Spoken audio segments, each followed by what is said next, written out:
ரீசெண்டா ட்ரெண்டிங்கா இருந்த வீடியோல குவாலிட்டி ஐஸ்கிரீம் ஒரு நைட் வச்சு மார்னிங் எடுத்தா ஐஸ்கிரீம்ல வெறும் பாம் ஆயில் தான் இருக்குன்னு போட்டிருந்தாங்க. ஸோ அது உண்மைதானான்னு பாக்குறதுக்கு நான் குவாலிட்டி வால்ஸ் பார்லர் போய் அதே ஐஸ்கிரீம் ஒன்று வாங்கி பில் போட்டு வீட்டில் ஒரு நாள் வச்சு அடுத்த நாள் ஓபன் பண்ணா சுத்தமா மெல்ட்டே ஆகல. உள்ள வெறும் ஆயில் தாங்க இருந்துச்சு.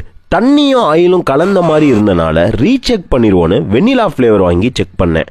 அதுவும் அதே மாதிரி மெல்ட் ஆகாம தான் இருந்துச்சு. அப்போதான் புரிஞ்சிச்சு இது ஐஸ்கிரீமே கிடையாது, சுத்தமான பாமாயில்ல செஞ்ச ஃப்ரோசன் டெசர்ட்னு. இந்த மாதிரி ஐஸ்கிரீம் எல்லாத்துலயும் ஃப்ரோசன் டெசர்ட் எல்லாத்துலயும் அவங்களே 10% பாமாயில் இருக்குன்னு ஒத்துக்கிறாங்க. ஸோ கன்சியூமரா இருக்க நாம தான் கன்ஃபியூஸ் ஆகி இந்த கருமத்தை போய் குழந்தைங்களுக்கு வாங்கி கொடுத்து நம்மளும் சாப்பிடுறோம். அமுல் மாதிரி ஐஸ்கிரீம்லாம் இது மக்களுக்கும் அவேர்னஸ் கொண்டு வரணும்னு ஏகப்பட்ட விஷயம் பண்ணிருக்காங்க. பொதுவா சூப்பர் மார்க்கெட்ல பை ஒன் கெட் ஒன்னு போட்டிருக்க எல்லாமே ஃப்ரோசன் டெசர்ட்டா தான் இருக்கும். இவ்வளவு ப்ராப்ளம் இருக்க இந்த ஃப்ரோசன் டெசர்ட்ஸ் கம்பெனிஸ் ஏன் விக்கிறாங்கன்னா 60 to 80% ஐஸ்கிரீம் பண்ற காஸ்ட் விட கம்மியா தான் செலவாகுது. நான் எவ்வளவு சொன்னாலும் நாளைக்கு போய் நீங்க அதே மாதிரி ஐஸ்கிரீமா ஃப்ரோசன் டெசர்ட்டானு பார்க்காம சாப்பிட தான் போறீங்க.